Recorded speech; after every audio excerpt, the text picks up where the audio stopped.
ননদকে নিয়ে মুখ খুলল প্রীতি। প্রীতির উপরে টর্চার হয়েছে জানালো প্রীতি। এবার রনের এই রকম দুর্ভোগ দেখে প্রীতি আর থাকতে না পেরে প্রীতি এবার ফাইনালি স্টেপ নেওয়ার সিদ্ধান্ত নিল।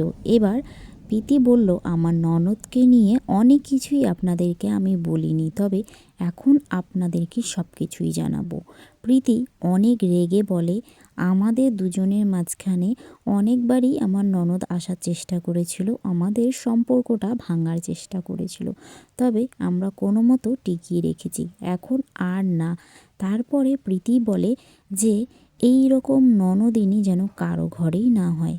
একজন কমেন্ট করেছে, ওপর থেকে মানুষ দেখে চেনার উপায় নেই।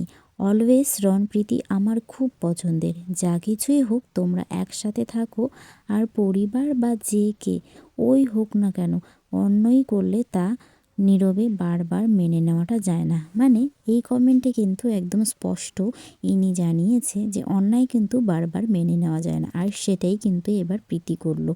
আর কমেন্ট বক্স দিয়ে ভরে গেছে অনেক কমেন্টে।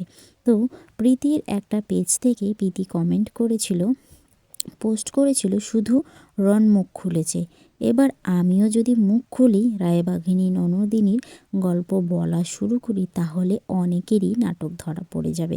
তো ভিডিওটা কেমন লাগলো কমেন্টে জানাবেন।